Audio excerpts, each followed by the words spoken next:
Yeah, so this is my origin story, and it was considering that there would be a lot of anxieties and all of that among you.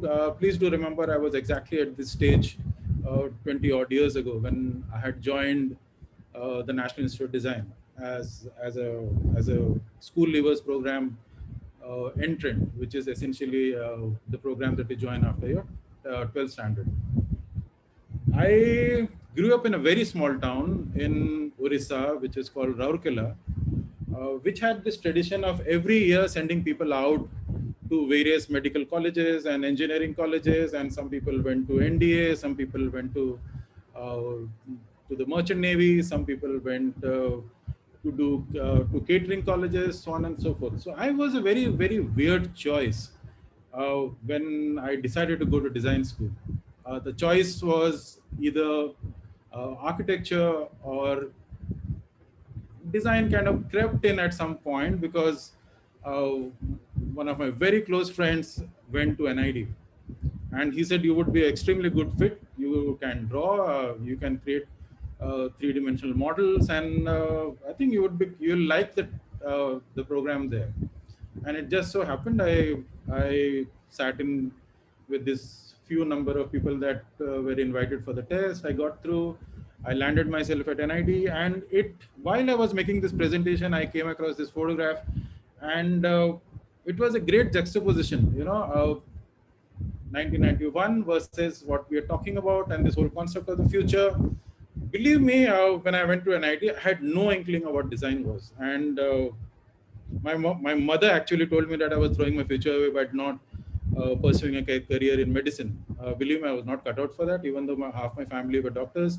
I wanted to do something which was in the cusp of photography, great copywriting, a bit of National Geographic, and drawing. If you add all of that, somewhere the National Institute of Design came up. Well, I chose to pursue product design. There were 7 in a batch. This is almost my entire batch at NID. Remember those times, batches used to be minuscule. There were just 27 of us, as opposed to I don't know what, 80, 100 that go in every year. We were 27. Finally, 24 of us graduated.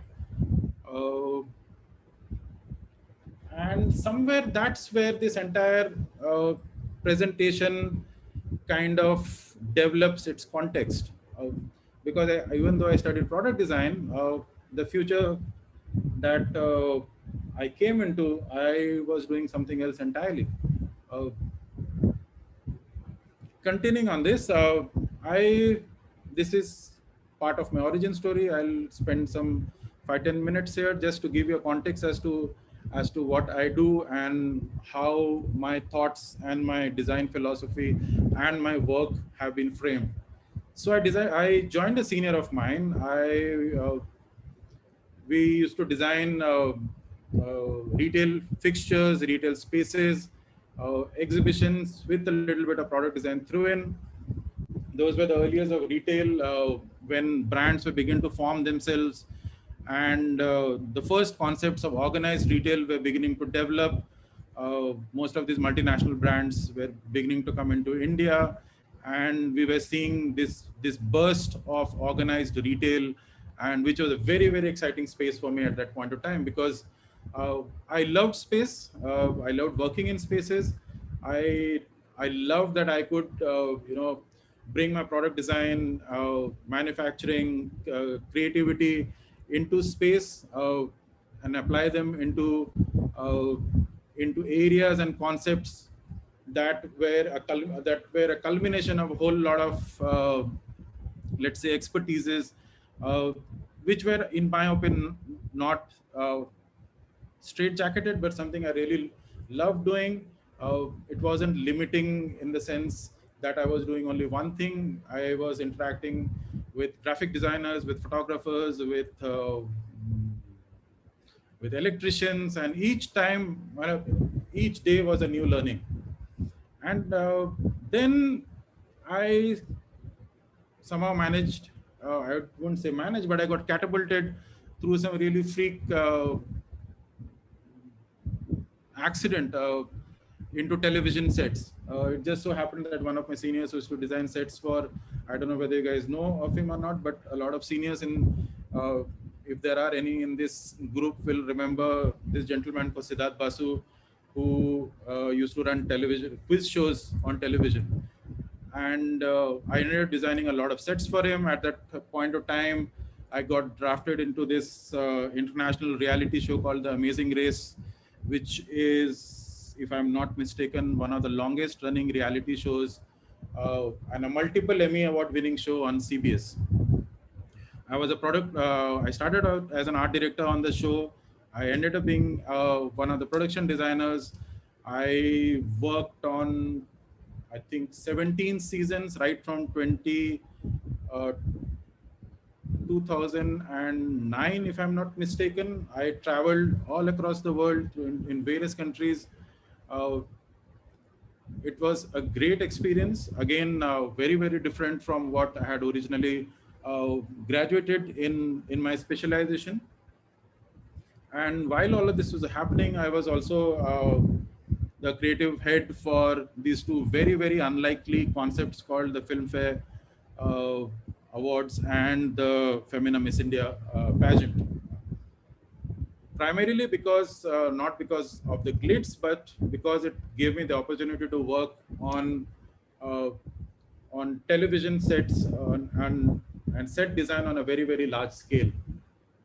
While I was doing this, I also took a sabbatical in 2009-10, where I joined the MIT Institute of Design as a faculty. I was a visiting faculty from time to time, but then I decided to do that, take a break, go into design education. I started out in the retail and exhibition design there before I started heading it. And I headed retail, exhibition, and the UX department till 2014, which is when I came back and I joined Shobiz, which is now, since the last year, part of the global Havas Media Group. For all those of you who haven't heard of Havas, Havas is the world's third largest media group, besides after WPP and Omnicom. Among a whole lot of creative companies that are part of the Havas group, like we are, they own the Universal Media Group and Vivendi. In India, they own Think Design, which is a design studio, Langur, which is essentially another digital company, Havas Life Sorrento, which works in medical creativity, and the Conrad Design Group. And besides that, so each of these companies give a very different, bring a different expertise into this entire Havas village concept. We are an experiential company, and we design, and I and my team of 18 designers, ranging from graphics to architects to interior designers to 3D visualizers, etc. We create brand experiences across the spectrum. We work with automotive agencies, we work with SMCG clients, we work with banking and finance, we work with a lot of tech companies, ranging from Amazon to VMware to Mercedes-Benz to Renault to you name it. We probably would have worked with them. Tata, Unilever, so on and so forth. So if you notice, my concept of where I'm going to be future has evolved with each experience that I have. And the biggest learning that I have over these 20 odd years that I've been working is to never take design for granted. You never know what comes up. Each day is a new challenge. We have done some each day brings us some very, very cool and very, very challenging briefs, not only in terms of time, but in terms of scale, in terms of technology. And today, to be believed, if you ask me, with COVID, we have, I wouldn't say we have crossed the bridge, but we're trying to cross a bridge from a design challenge perspective, wherein the kind of work that we were doing till the beginning of the pandemic was extremely hands-on. It involved a lot of face-to-face experiences, uh, and we and at that point everything changed, if you notice. So the biggest learning from this last 18 months, and is if I were to put things in perspective, is how this entire concept of future has evolved. uh, at which point, when I was approached to do this talk and this presentation on the future of design, I actually, even though I took it uh, at face value at that point of time, I'll be honest, uh, it set me thinking as to what is the future. I mean, we need to ask ourselves that, and we need to keep going back and forth to establish this concept of future. Uh, are we talking about near-term future? Are we talking about medium-term future? Are we talking about long-term future? And if you ask me, the last 18 months, if that has taught me anything, it's not to look too far into the long-term future. And at this point, let me go back, because I need to establish some context as to what this future business is. And this is my first question out to the group out there, as to, I need you to help me to identify who these two gentlemen are, because these form a large part of my contextualization of future as we go ahead. Okay, the floor is yours. So if you would like to participate in this, I'll give you 3 minutes.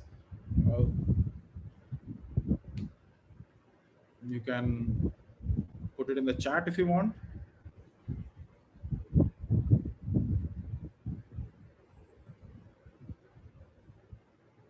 And if somebody is moderating this, please read them out loud.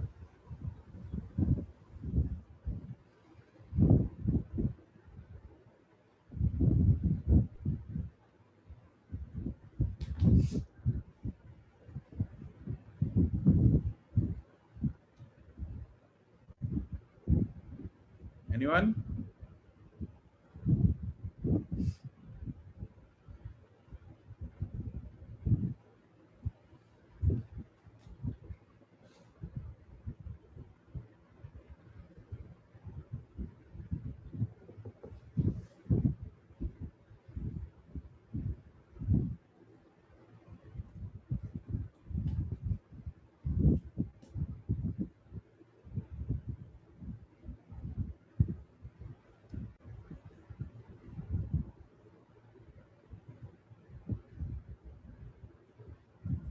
So we got an answer in, sir. Yeah. Is it Steven Spielberg and James Cameron? Absolutely bang on. You will find that because of the kind of work that I've done in the past with The Amazing Race and Filmfare and Femina and what I do now, you'll find a lot of media references. And also because I consume media like a sponge. Growing up in the 90s, these two were, I would say, not kind of heroes, but they were people that I looked on to, because I was enamored by the kind of work that they do. I have, during the course of my time in The Amazing Race, a lot of my colleagues have had the amazing opportunity to work with these two brilliant futurists. If you go back to both of their genres, both talk a lot. A lot of their work has talked about the future, of course, in very, very different ways. James Cameron is way more, if you look at his work, I would discount Titanic here. Let's say, for example,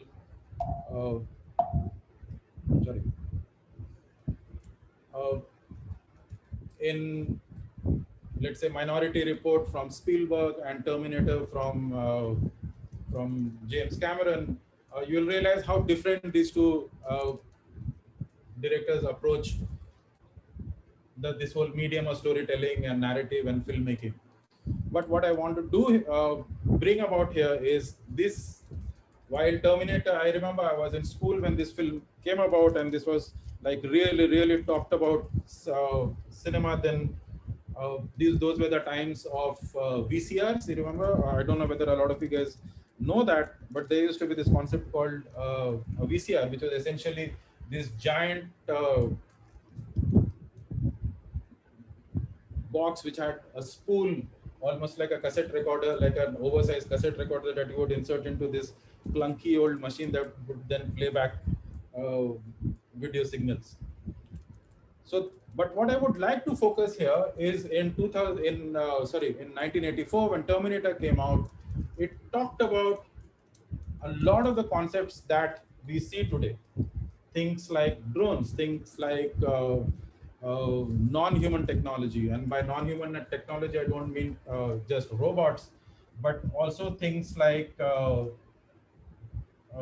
let's say, for example, biometry, of analyzing big data, things so on and so forth. They talked about autonomous intelligence.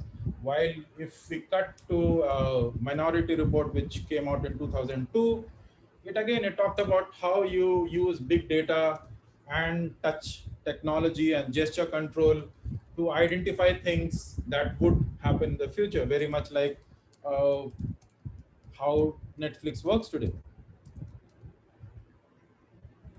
And then cut to 2007 through another futurist, which uh, Mr. Steve Jobs, who kind of, I wouldn't say not kind of, but he changed the entire paradigm altogether when the iPhone was launched. And this, in my opinion, was a humongous paradigm shift in this nature of, or rather in this course of future, because it brought about touch technology. It changed the way we spoke, we communicated. It changed the way uh, devices would work. Remember that the precursor to this object was this really clunky device made out of engineering plastic, while we're still dealing with analog telephones, which were often made out of bakelite. And you had to do an entire process if you wanted to redial somewhere. But then uh, this new technology changed a whole lot of things. Among them, the way we consumed music. It kind of killed the entire music business by coming up with this concept called iTunes. It changed the way devices would work, and it entirely changed uh, the way everything will happen from 2007 onwards in terms of visual, oral, and other forms of communication. This, I feel, in my opinion, was where, let's say, for example, the future as we name it, kind of started evolving. It, if you look at it not just from communication standpoint, but also from, let's say, device design standpoint. For all those of you in product design, like the way I have, it changed completely the way a device was designed. The entire thing would fit into your palm, and the way that this device would operate almost felt like it was empowering you. It was an experience like anything else that one had ever seen. So back to this whole concept of the future. What is this future? And to do that, I do believe that we have to set some things in place in terms of what is the now, so that one is able to, let's say, figure out as to how things will be going forward. And I thought this was a very, very cool way to show the reality of today. All of us consume Netflix, but what is this concept?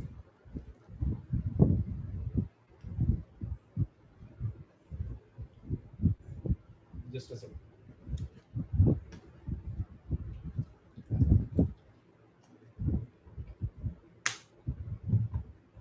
Our reality is that we are living in a data-driven, high bandwidth, extremely high bandwidth, we on-demand reality.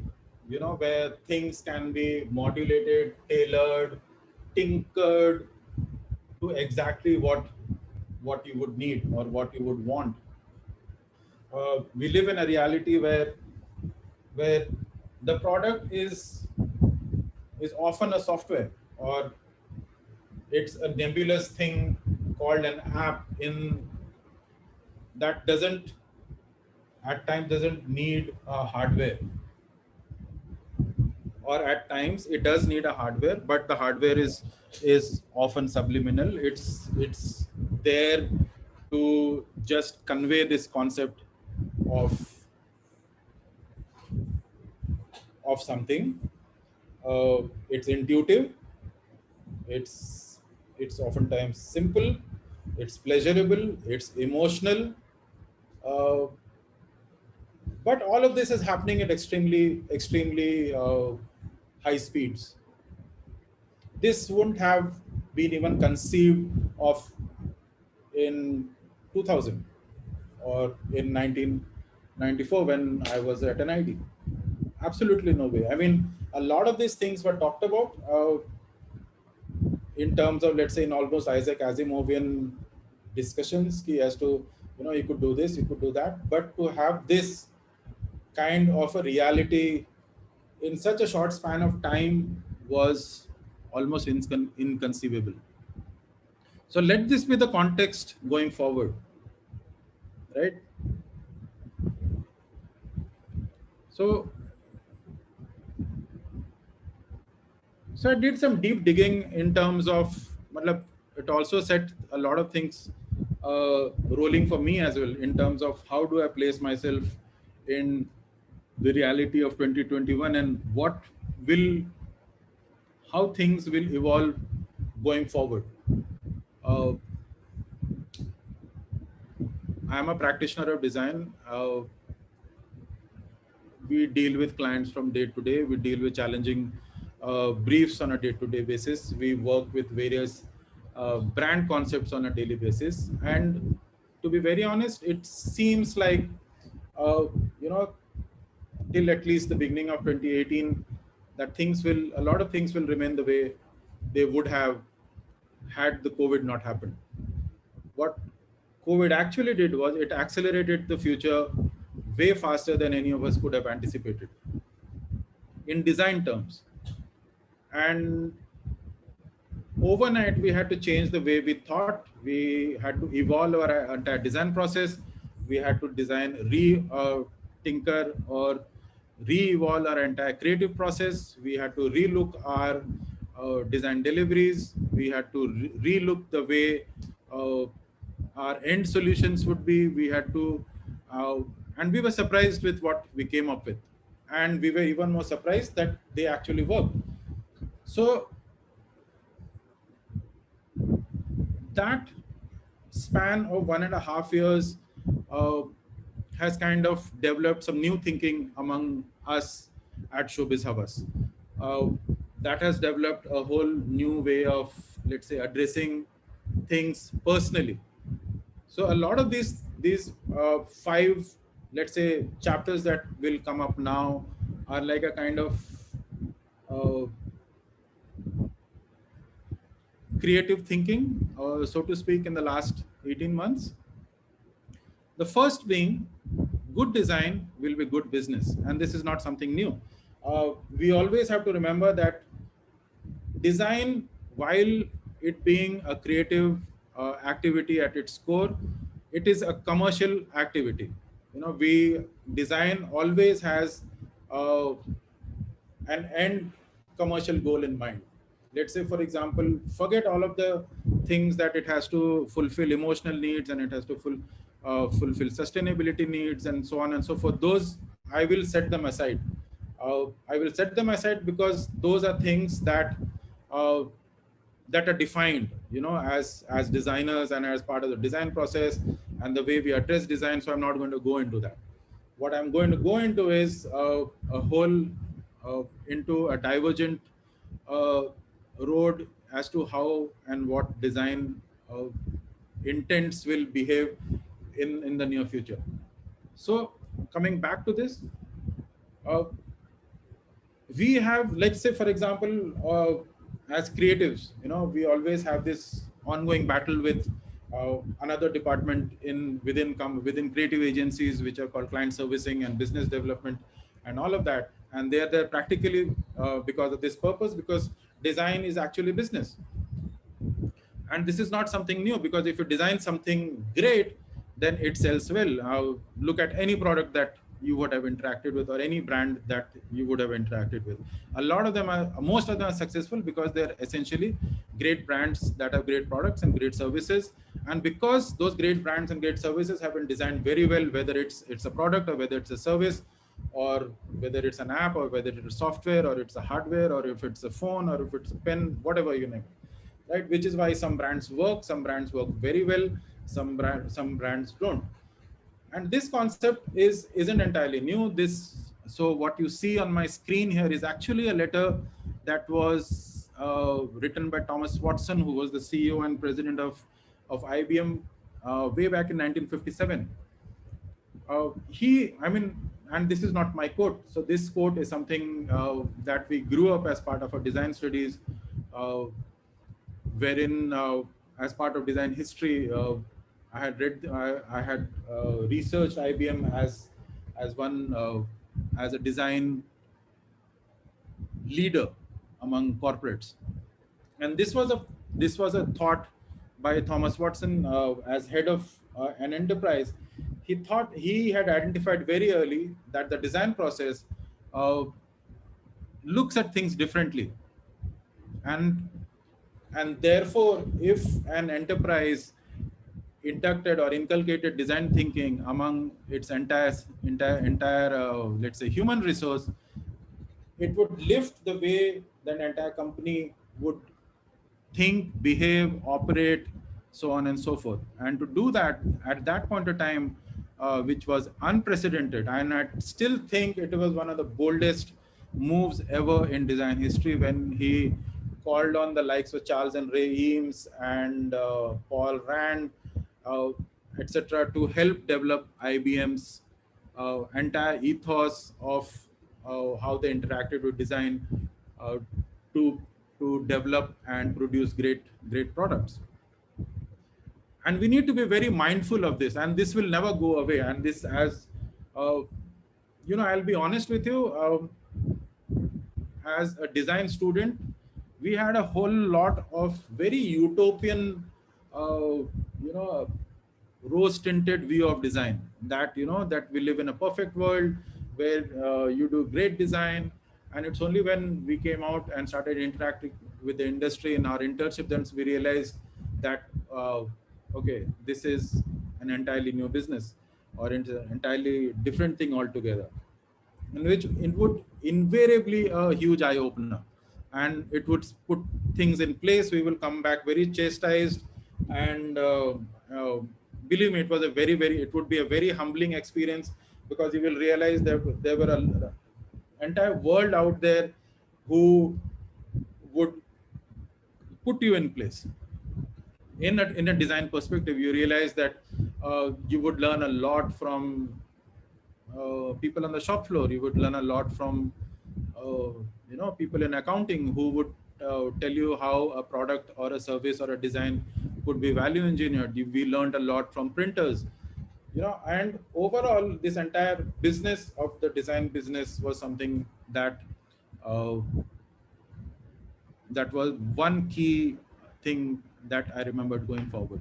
I'll share something with you that in my first year as a design practitioner, when I joined Glue, was I was asked to design a drinks trolley for the cricket match in the cricket series between, if I'm not mistaken, between India and Australia.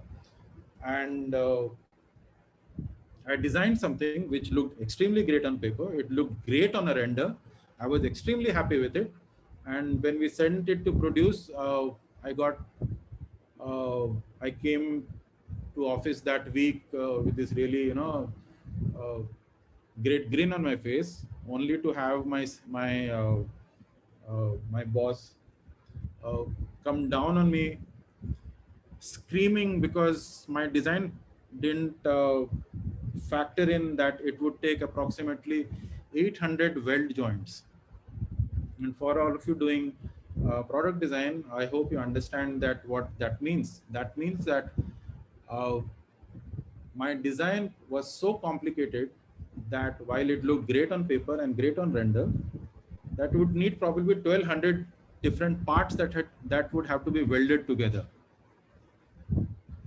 right? And that wasn't great sense at all from any perspective, not from a design perspective, not from a manufacturing perspective, and definitely not from a business perspective, because it just upset that entire the value chain of production. It just held up.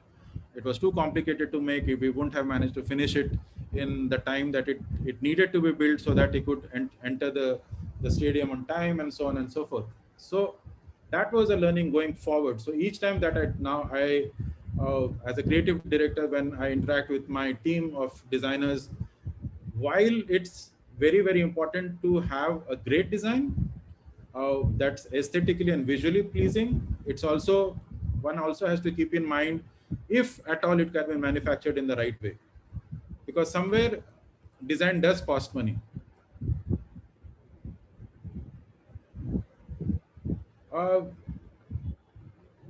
Point two is, I know a lot of you, this is a cross section, I believe, from first year to fourth year, and some of you would have interacted with the outside world at some point in internships, maybe through a short internship or through your capstone projects. And all of us, including us till now, have this uh, notion that clients don't understand design. To some extent, it is true. I'll reveal that. Uh, but that has a context, right? And the way things are moving right now, this is one of my core beliefs.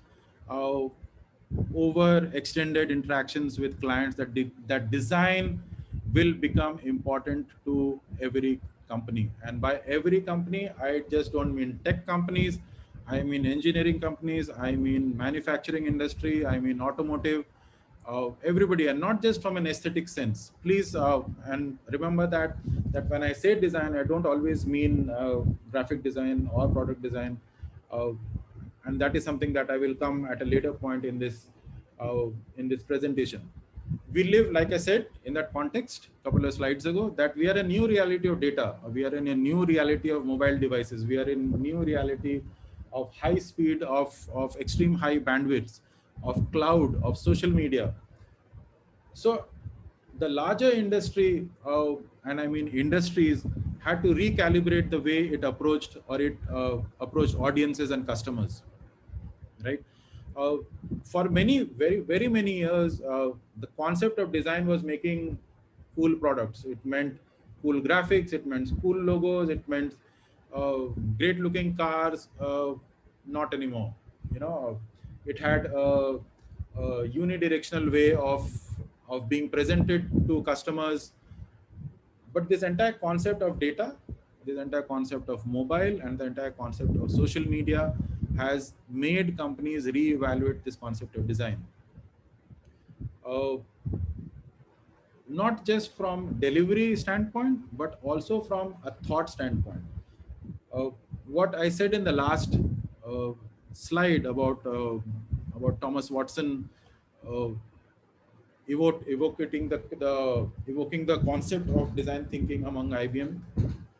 A lot of uh, companies now have come to realize the importance of design thinking, primarily because it allows you to think and arrive at solutions from different sources.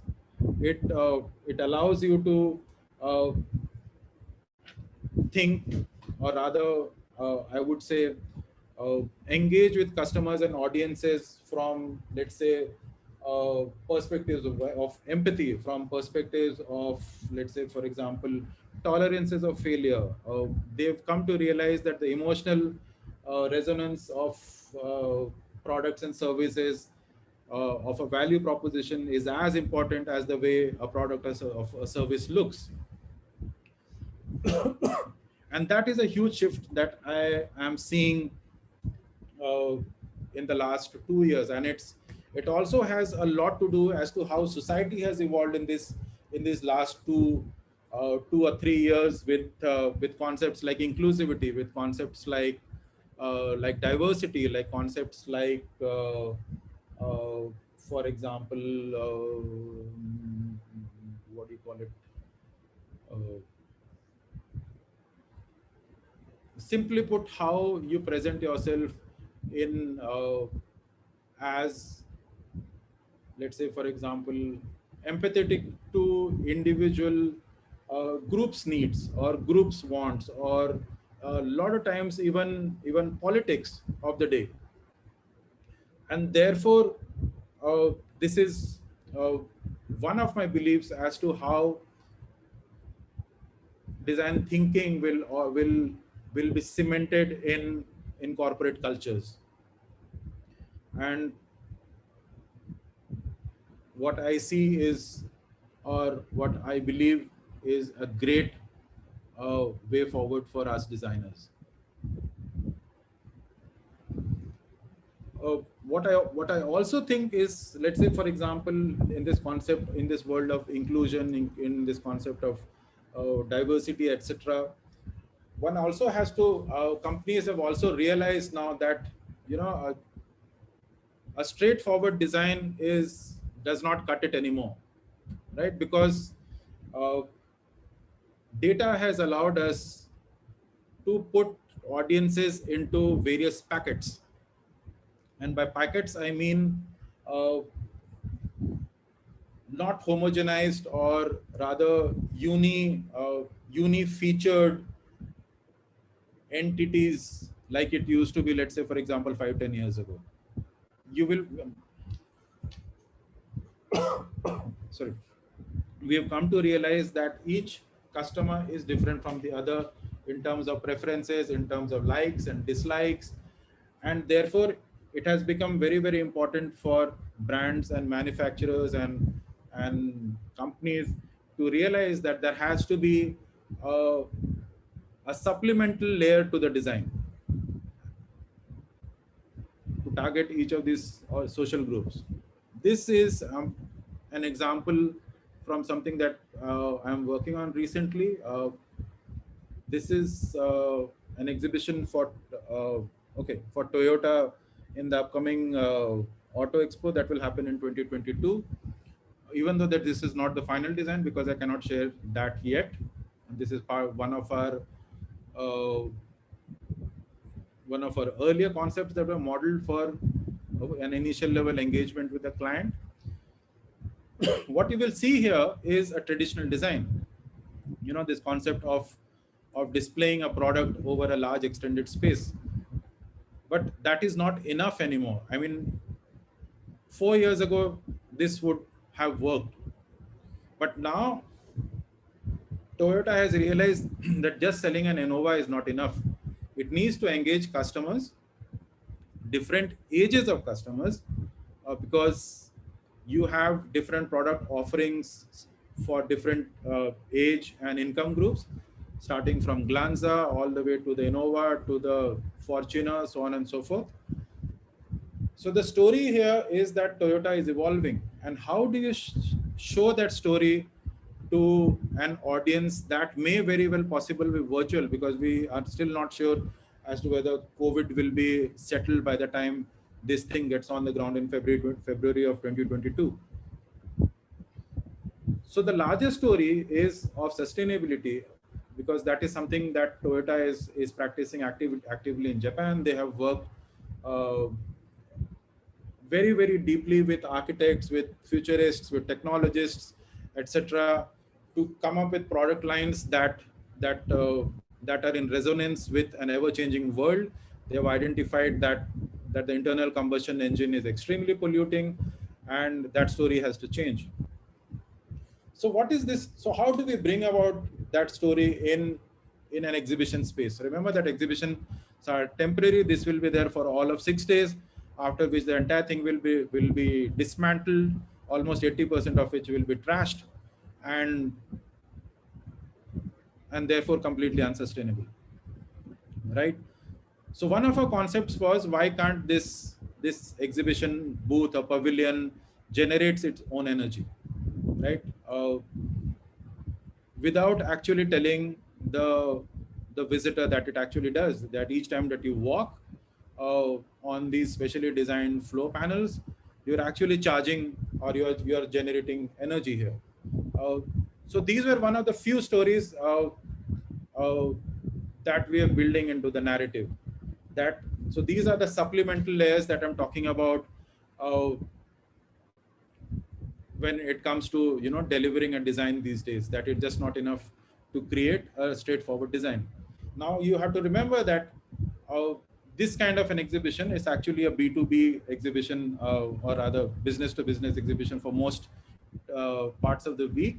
Uh, for 3 days of the week, it becomes a business to consumer exhibition, which means it's thrown open to the larger public. And I do admit that a lot of the visitors here wouldn't be,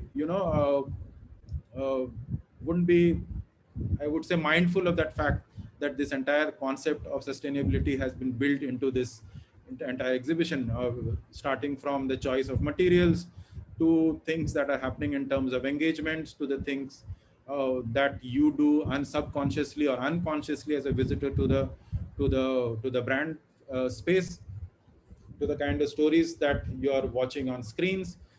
But we also have to keep in mind that also the unmindful visitor is also a consumer, and he is also part of the demographic that Toyota addresses, besides the whole lot of another set of consumers who would be mindful of the fact.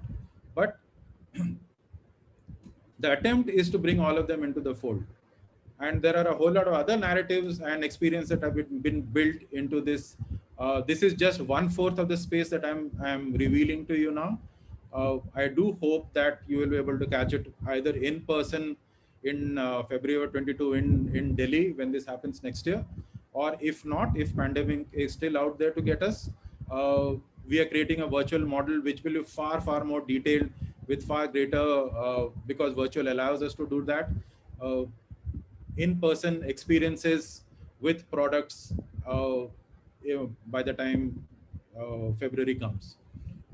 So you'll be able to see that entire exhibition at that point of time virtually. I will definitely share all of those links with all of you to experience that, in the hope that you will come back to us and tell us whether it was good, bad, or ugly.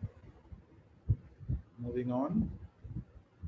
And this is the other part of why I think this entire business of design thinking, of design process-led uh, process among brands and companies would be the way going forward, because brands and products don't exist in isolation anymore. And a lot many times, especially in this example, the product at the core of the brand is actually a service, right? It's a nebulous thing. It's something that you experience through a device. It's something that you don't touch, but something that you experience. But is it just enough for that brand to be? It is not the case anymore. Brands have realized that they need to be far greater than one service. They need to be an entire ecosystem, and which is why, if you notice, if you look at brands, let's say like Google or Amazon or Apple, or increasingly OnePlus and Huawei and so on and so forth, they are a far greater concept than what they had started out years ago. So if you notice, they are services, they are products. Amazon, what started out essentially as a delivery system, now has something called Alexa, and Jeff Bezos is going off into space. And that just kind of exemplifies as to how far the creative landscape and the creative horizon has been extended.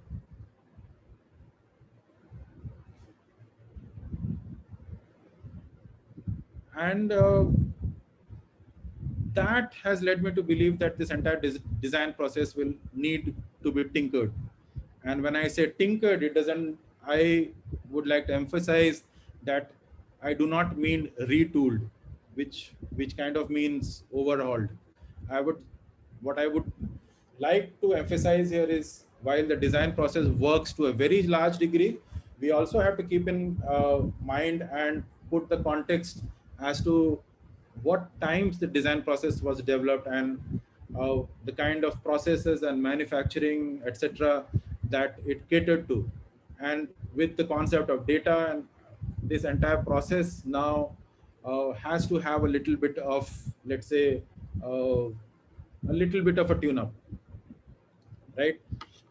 So what is that tune-up? For all of you going out into the big bad world, here on, will need to realize that while you need to have supreme tech skills, and by that I don't mean Photoshop, or I don't mean Illustrator, or I don't mean CAD, uh, but real tech skills, which means a little bit of coding, a little a little bit of, or rather, as much as you would know about hardware, about a little bit about software and hardware engineering, and a great amount of entrepreneurship and a business attitude to be combined with the entire design side of things. Growing up, this was something I would admit that was not really built into the toolkit. But now in this new reality, where we are embracing different needs, we are embracing different wants, we are embracing different creative requirements, we are, looking at entirely new ways of design and service delivery. And these are increasingly getting built into our design process on a daily basis. And that, I believe, is the way going forward. Uh, a large part of our design delivery these days includes uh, engagements in virtual and digital. Whether it's, let's say, for example, we are dealing brand engagements for automobiles, whether we are creating brand engagements for FMCG products, even if we are designing experiences for, uh, let's say, banking products. Each time there is, because of this entire concept where you can target very, very specific audiences, that this new design solution in the virtual, hybrid, and digital space has to be included in the design delivery as well.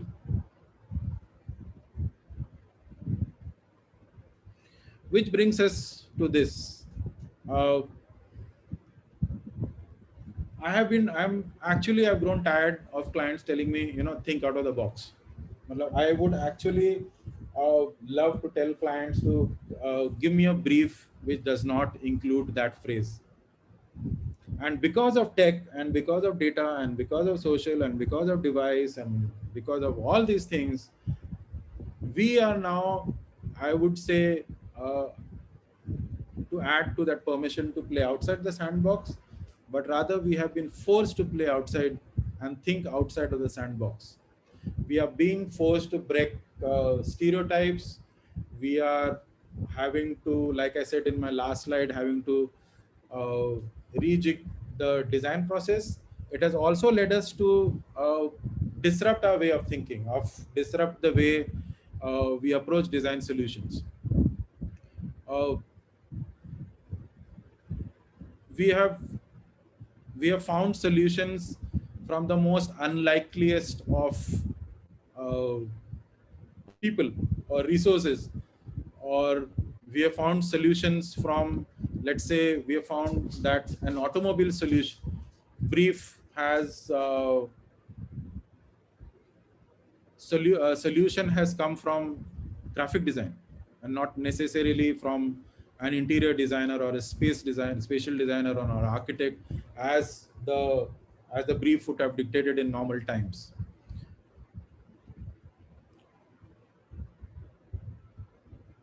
And this is one of the biggest drivers that has, I would say, contributed, but also necessitated and helped, I would say, pushed us in this direction of looking at new paradigms. Uh, and I will share something that we have done recently uh, to amplify on that concept.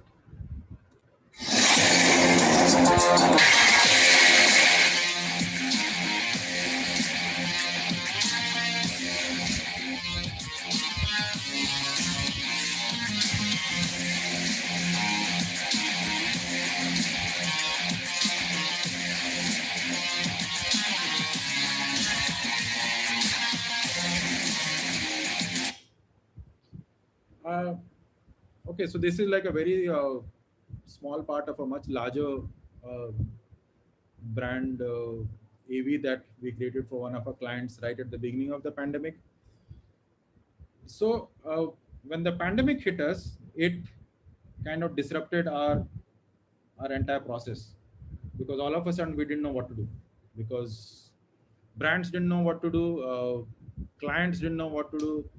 uh, we sat out for the first couple of months because we were just too shell shocked. But over uh, let's say a couple of months down the line, clients, brands, everybody woke up to the fact that, boss, we need to operate, we need to exist, we need to reach out to customers, we need to go and communicate and engage with them.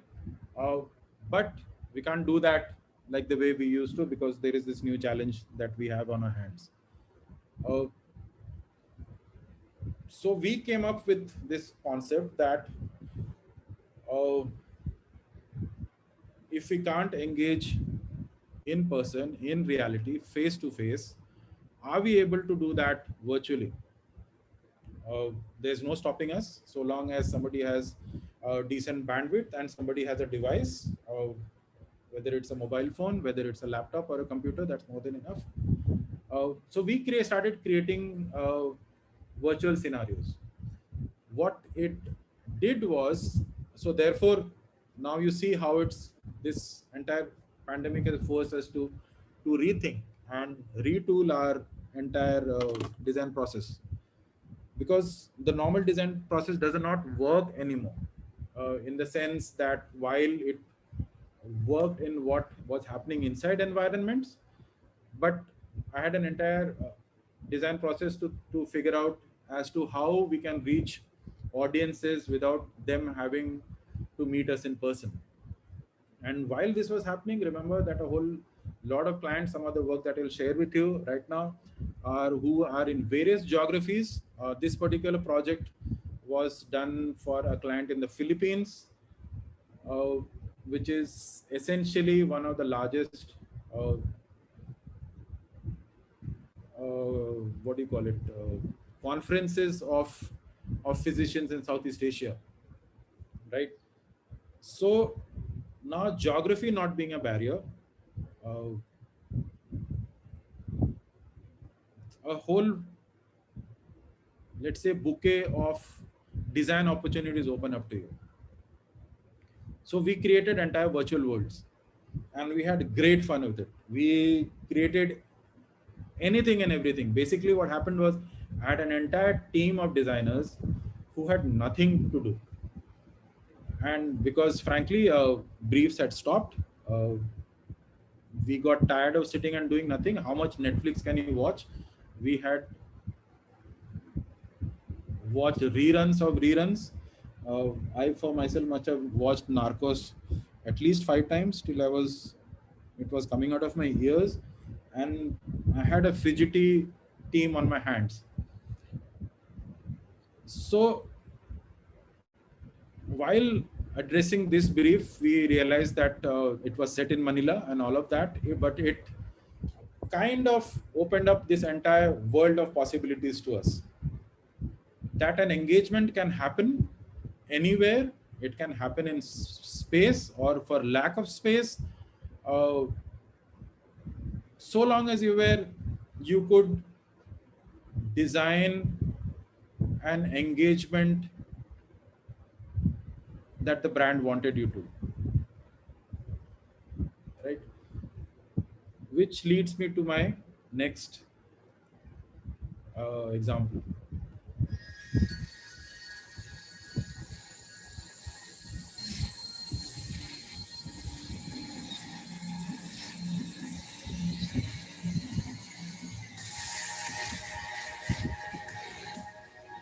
Right from the outset, we thought about this project differently. We've done things differently at every stage of the process. The end result is something really out of this world. Jaguar IK's concept is tailor-made to make use of successful evidence. It's a performance car, a family car, and an SUV all in one. And it's electric.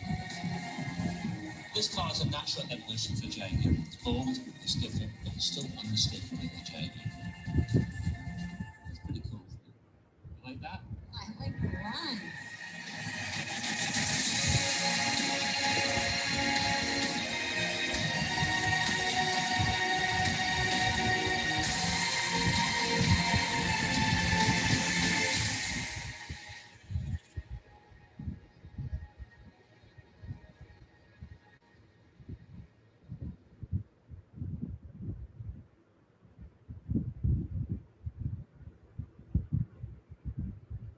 So this entire rejigging of my design process led me to understand technology.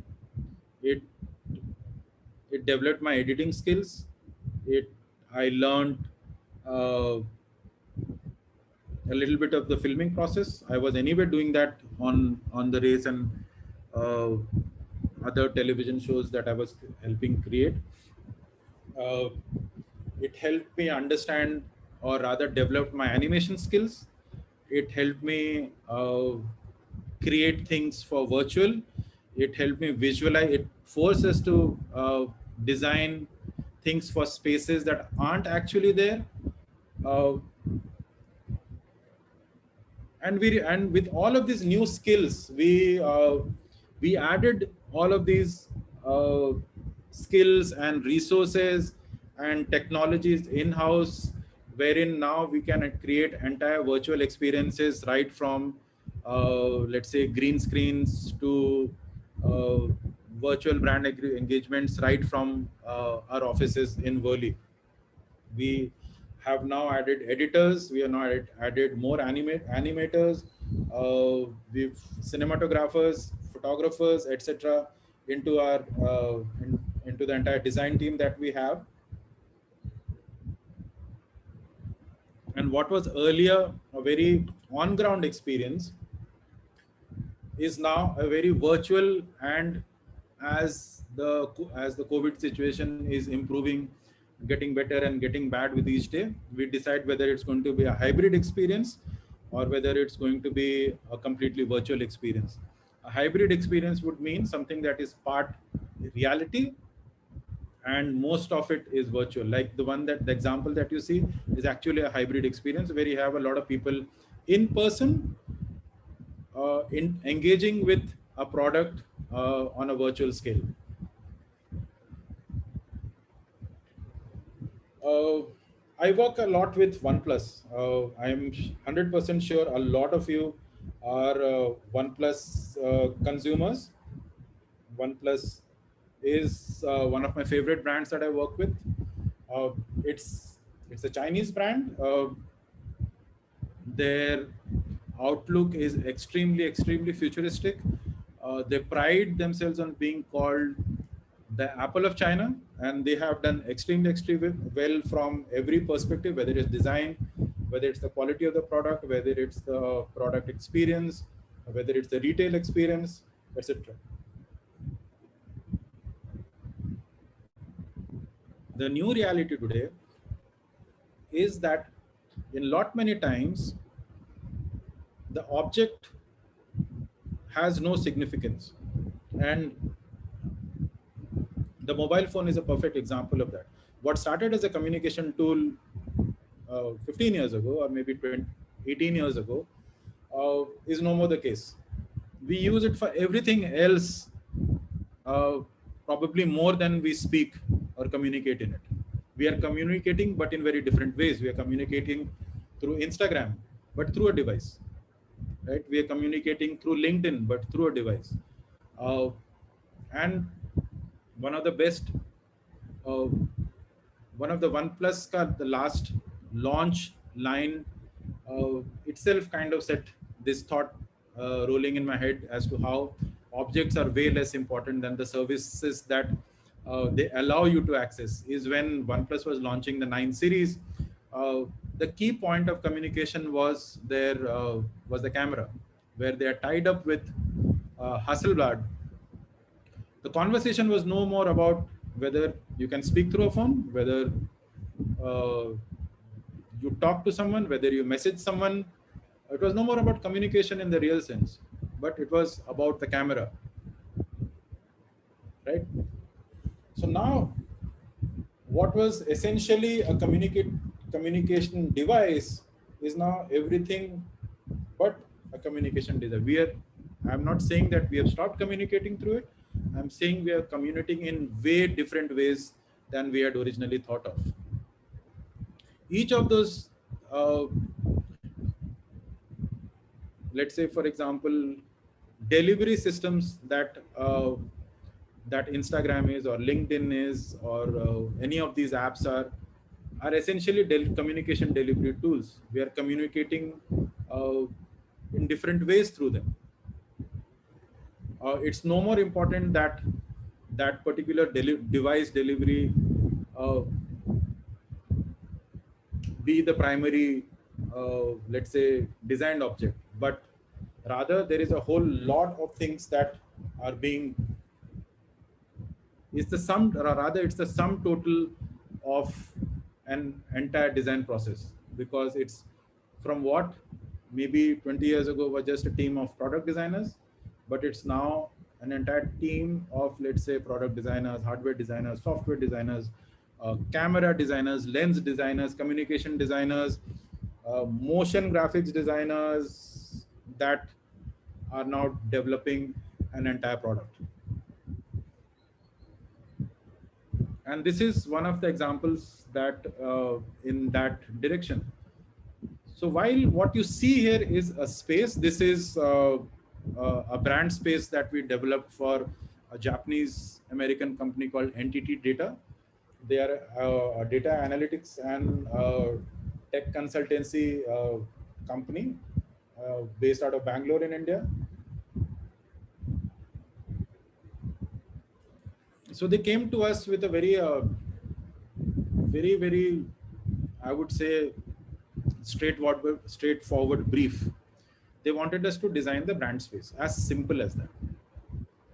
On my first client meetings that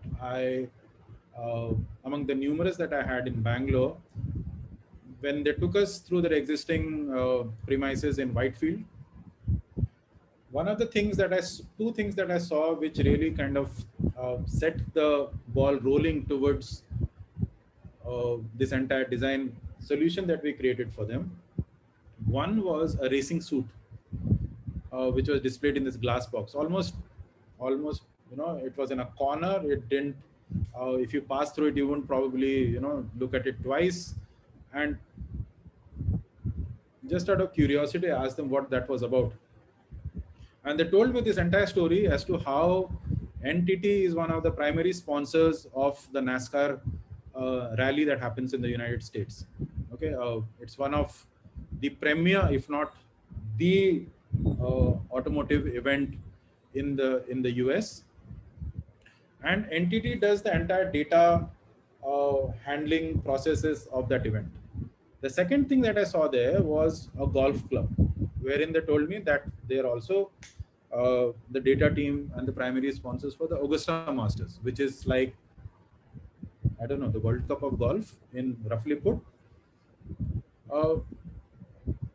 So that our design thinking and the solution building actually began from there, in the sense that there were these two very, very interesting concepts of product and service engagement that frankly a lot of us would be interested in knowing, especially the Augusta Masters. It was, and our design solution kind of started developing itself from there as to how do you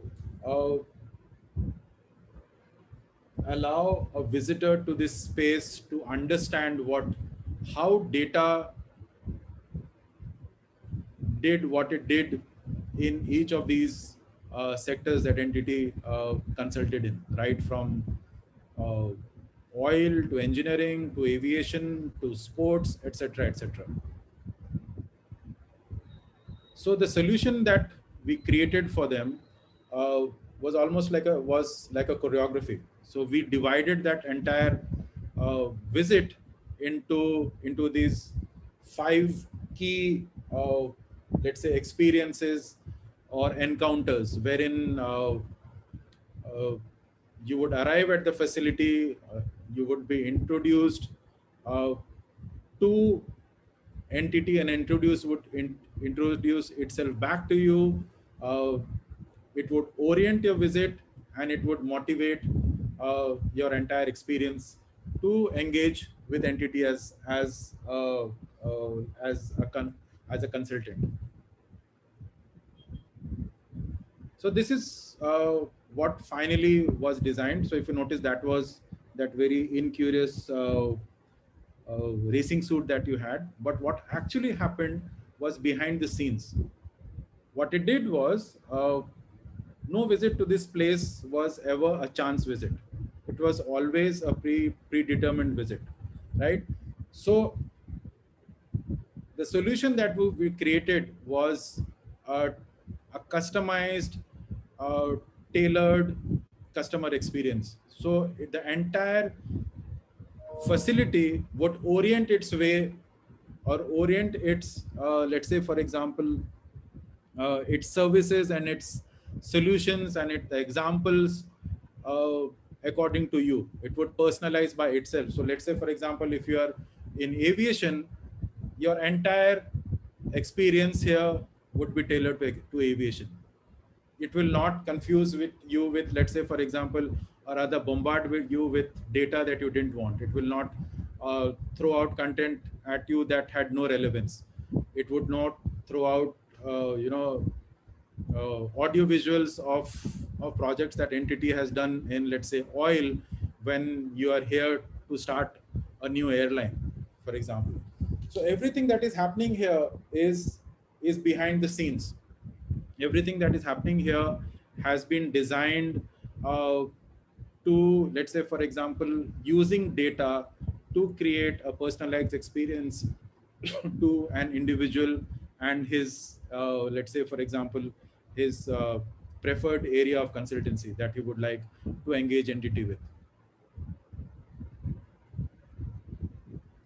And this is my last, let's say, for example, belief going forward, that the walls of design will crumble. And like I was saying with OnePlus, we will no more be product designers and communication designers or graphic designers or so on and so forth. If you want to do design well, you need to have an understanding of all the deliveries of the design world. You will need to, while I'm a product designer, I now work with branding. I do graphic design. I do a lot of UI and UX. Simply because that entire design solution has evolved. Like I said earlier in my earlier slides, that it's just not enough to be a product designer to design a phone. There's an entire army of, you need a whole lot of expertises and a whole lot of experts to design products, because the entire ecosystem demands that. And this is, I thought, while I end my presentation, I leave with this film that kind of shows how things, times, products, services, and therefore its demand from designers has evolved over the years.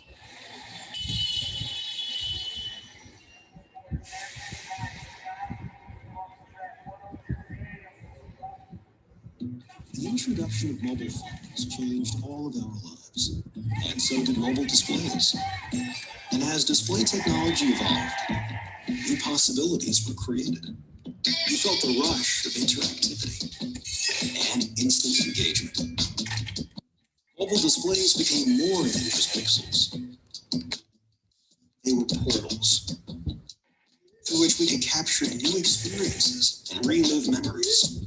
And through our displays, we saw life display. OnePlus saw the chance to provide people with an even better window onto the world. We introduced the first ever 2K 90Hz Blue display, heralding a new era of display innovation. Everything became faster, smoother, and even more seamless. Incredible advances have transformed display technology.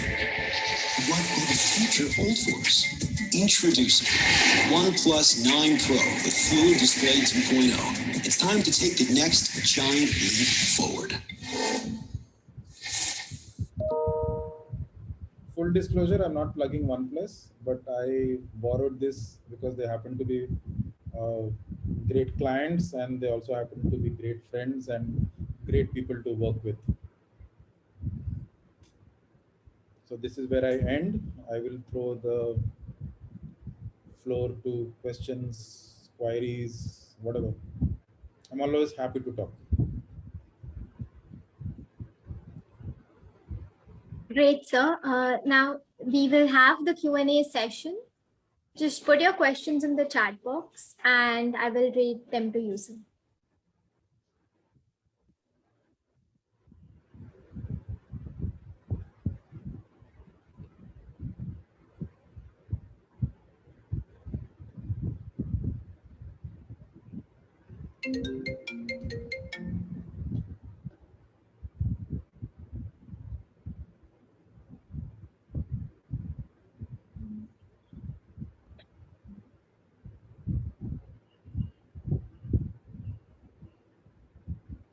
So, sir, while others put in some questions in the chat box, I had one actually. So, in the presentation, you said that design will become important in every company, like going forth. But now, as we see throughout this pandemic, while everyone shifts online, we can already see that kind of change happening, wherein, you know, every single thing that the person is coming across has something to do with how, like, the representation of it is something that is required.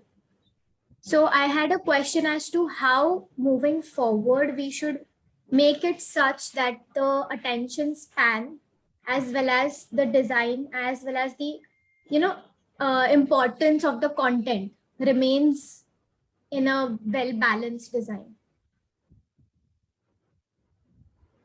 I didn't get your question, honestly.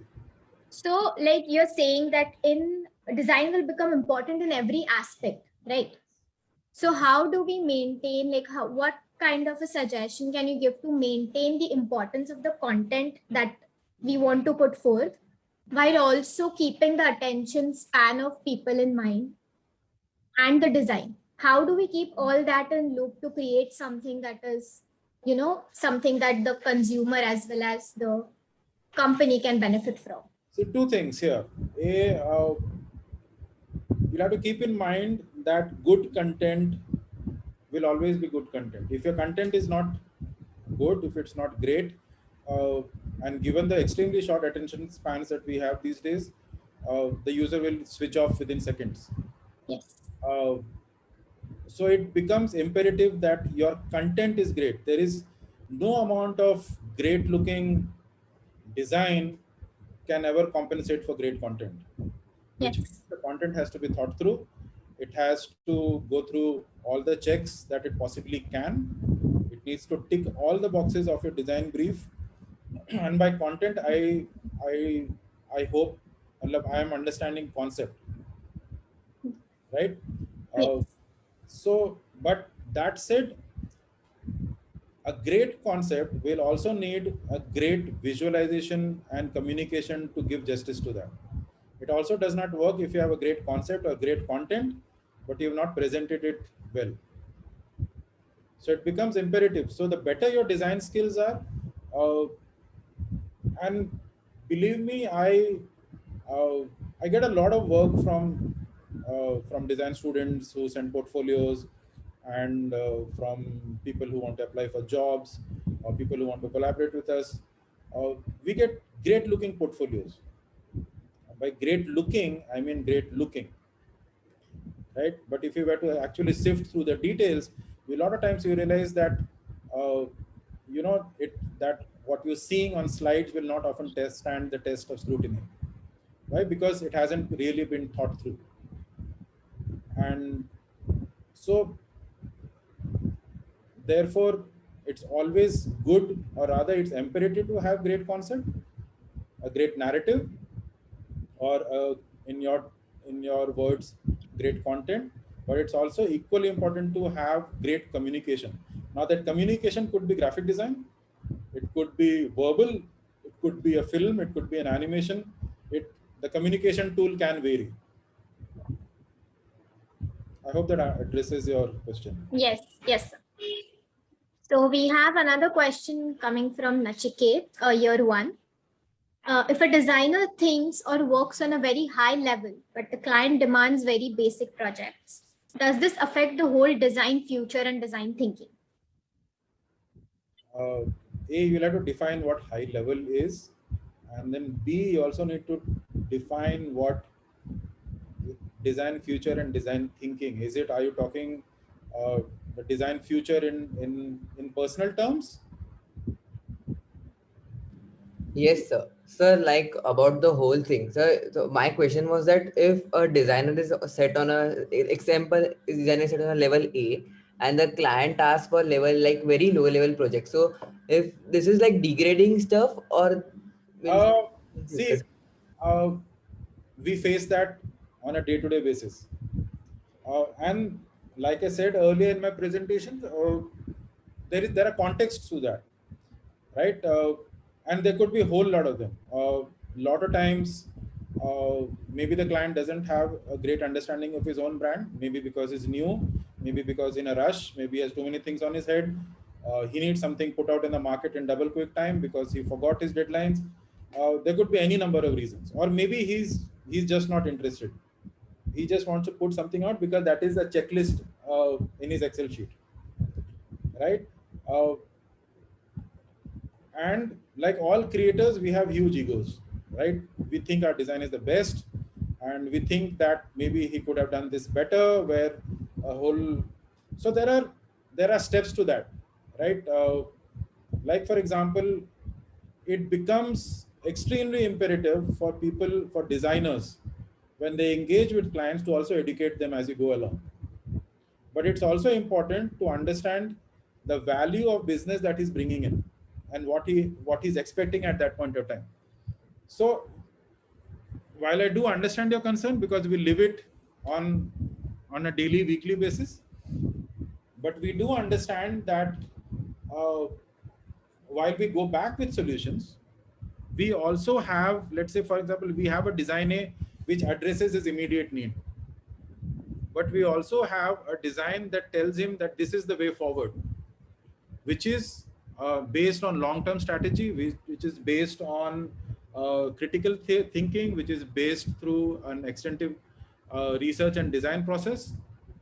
And in a lot many times when we have begun to engage with clients on in longer sessions or over a period of time, we have figured that it actually works, right? They become receptive to your understanding, because over time, when you come back with, let's say, for example, solutions that are based in design logic and brand logic, they come to understand that you empathize with the brand and you understand the brand, and that you are a partner in his as well as the brand success. And when I say success, that means both in terms of success, in terms of, let's say, personal growth, but success in also in terms of the revenue and the bottom line. Which if you go back to my slide where I started out by saying good design is good business, this is what I mean. That you are equal partners in the revenue or in the bottom line of your client. Thank you, sir. I got it. Design a good logo. Each time you design a good service design, each time you design a good systems design or anything, you design a good interior, you are addressing different kinds of customers, audiences in the value chain, right? So your design today, aaj nahi to kal, definitely gets appreciated. Thank you, sir. I got it.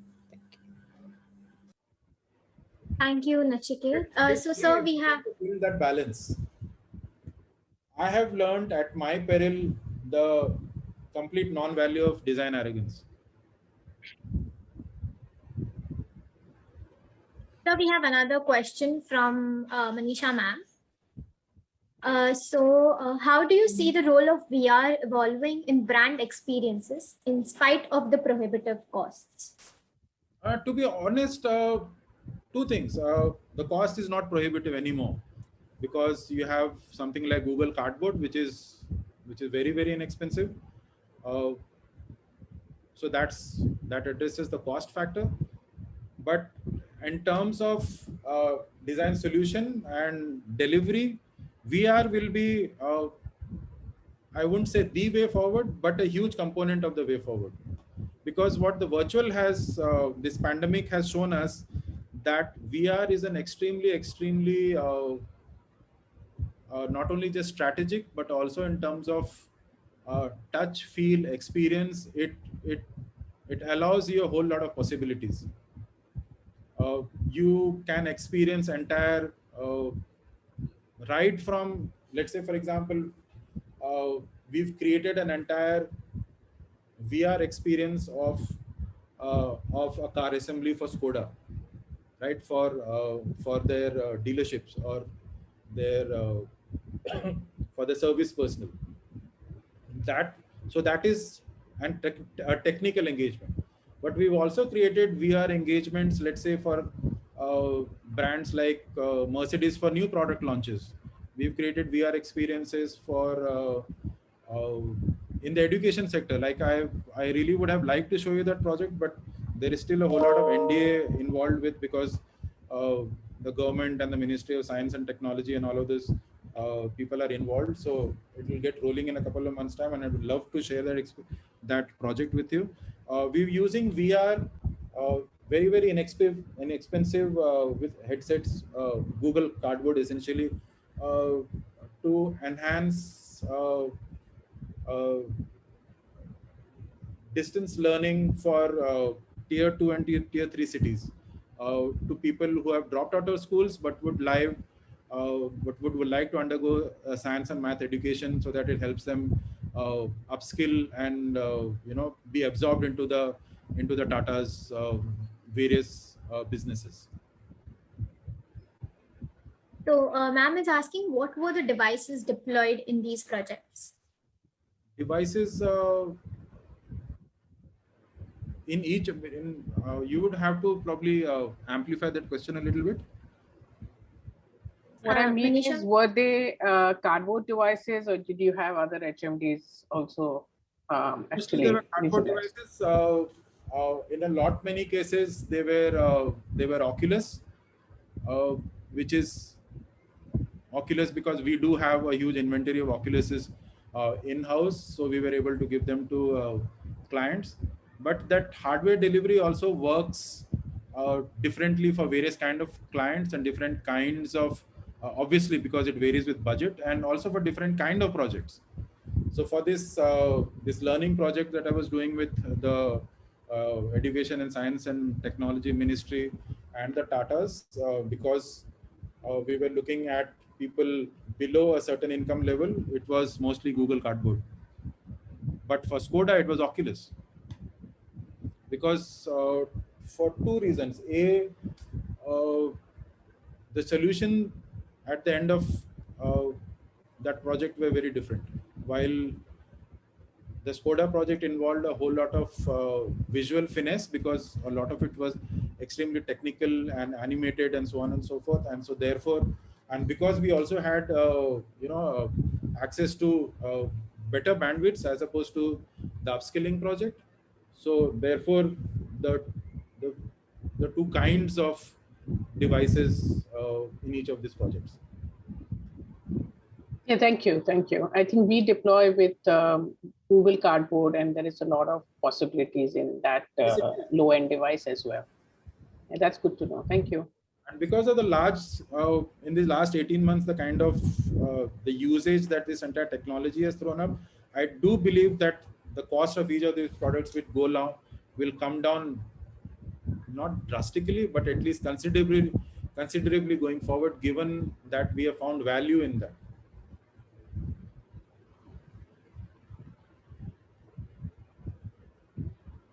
So we have another question from a student, Achintya from year 3. It says various fields, especially such as healthcare, requires one to first gain knowledge about the subject. So in future, will a designer's role become more specific or instead more broader? That is, will they need to grasp information from different fields? I think that is a question for the ages. At every point of time, see, designers in this weird space that we don't know anything, and yet you need to know everything, right? And every project is a learning process. With every new project that every new brief that I encounter, uh, there is a lot of research involved, because you can't, good design will never address the brief correctly unless it's well researched. So yes, we will need to know everything. You don't have to know everything in terms of you don't need to go into a project knowing everything. It is not possible to do that, right? I didn't know car assembly till I started engaging with all the various auto brands that I work with, right? I didn't know cloud till I started engaging with VMware, so on and so forth. But the more I engage with clients, the more I engage with over new briefs, uh, it becomes part of my job to know these things, because I can't go back to clients with a half-baked idea or things that are not ground in reality and with the right information. Okay. Then there's another from Pranjal. While change is important, what is something that has remained constant throughout the design history and will continue to remain consistent in the future? Drawing skills. Never underestimate the power of a good sketch. Okay, and the last one we have right now is from Arpita. Okay, it's not the last one. Sir, you mentioned that the walls of design will crumble. So according to you, will the future demand generalist designers or specialist designers? I wouldn't call them generalists, but I will call them super specialists. When you say generalist, that means almost like jack of all trades, but master of none. But here we'll have to be jack of all trades, master of everything.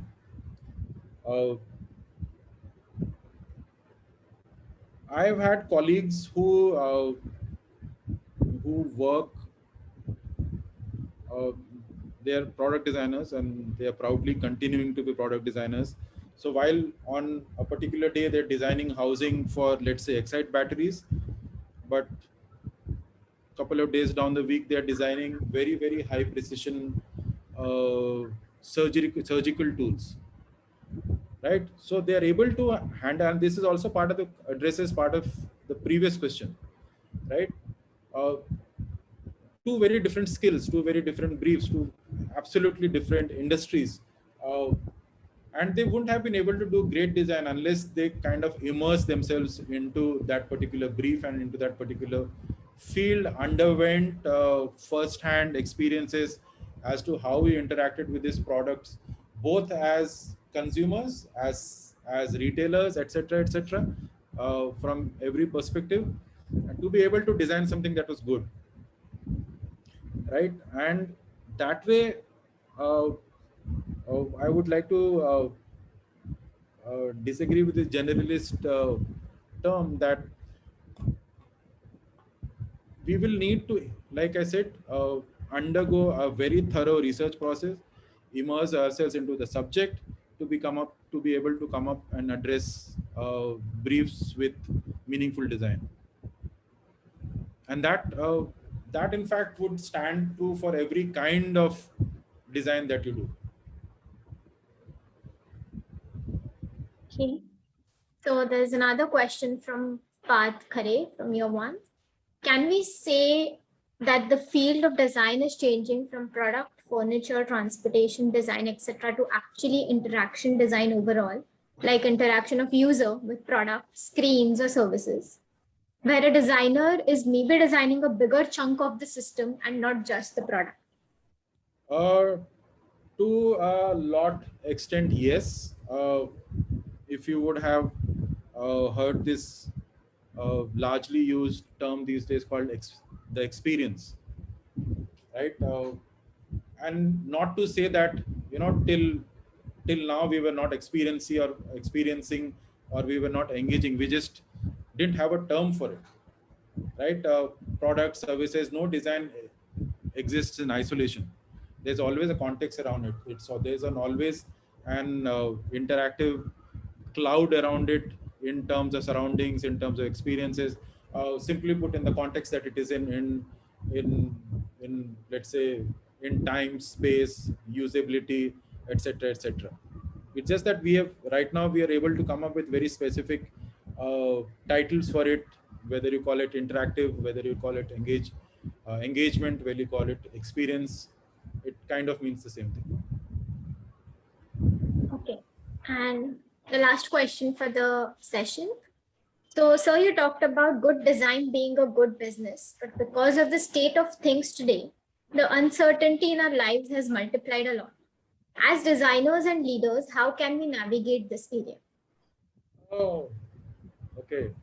I do hope, and it's a great question, to be honest, because yes, that's a massive, massive, massive challenge.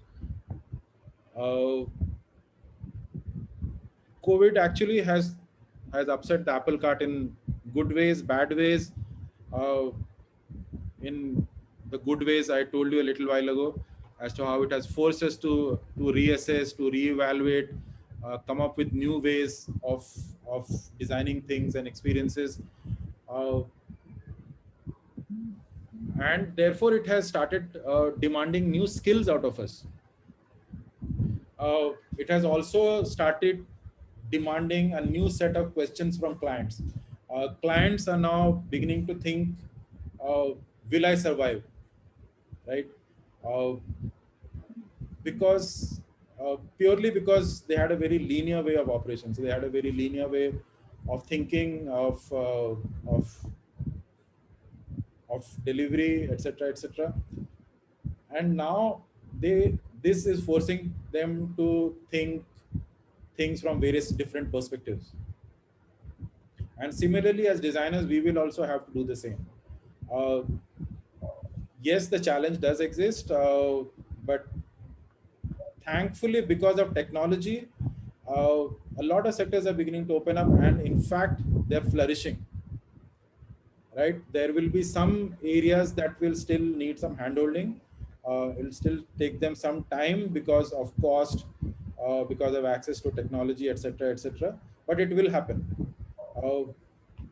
We do believe, and we're seeing consumer confidence grow, and therefore, when consumer confidence grows, it starts to set a lot of things rolling, from design perspective and from client perspective. So while to address the current crisis, the rate of things improve with the rate of vaccinations. The more vaccinations you have, the more clients are confident, the more consumers are confident, the more we go out. And we're already seeing that with a lot of our international clients. For example, Europe has opened up, right? So a lot of our clients and projects that we're doing are for the European market right now. And over a period of time, Indian companies are seeing that, and they're seeing value in vaccination. So therefore, they're forcing everybody within their enterprise to get vaccinated as fast as they can. And believe me, things will change.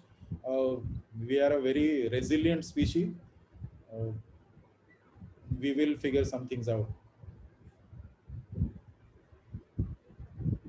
So do we have any more questions?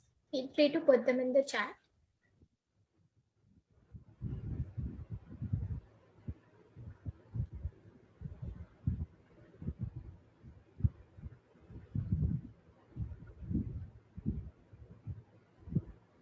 All right. Thank you so much, Mr. Pritharshv, for this inspiring speech for us budding designers. So the key takeaway messages for us were that the learning for a designer never stops, and that you should never ever underestimate the power of a good sketch. So keeping in mind these two, Design is we would always like, good business. sorry? Good design is always good business. Yes, good design is always good business. So on this note, let us end the event with a few words from our director, Professor Manisha Phadke. Hey, hello everybody. It's a great evening and it's nice to have you, Pritharshv. I can't pronounce Just it. call me Pushkar, everybody does that. I think Pushkar is what I call you, but it's nice to have you here. I think this 1 hour has been quite stimulating because you went through the length and breadth of brand experience design, but touching upon the intricacies of what Design Toolkit brought and will bring for tomorrow. It was also reassuring to see that what you brought to the table today is resonated in what we are trying to build in as attributes in the students. So I think the future is for these students and what you're trying to say as well. It's also interesting to know and to hear it again. I'm sure we've heard it since we started in design, that design is the center of a web of completely unconnected things, attributes, stimuli, wants and needs, and that's what makes design interesting. So I think with that, I thank you again, and I hope to see you in premises someday soon. Hopefully, as you said, if the vaccinations just go right, and we'll keep interacting. Yes. Thank you so much. Thank you. Thank you so much, ma'am.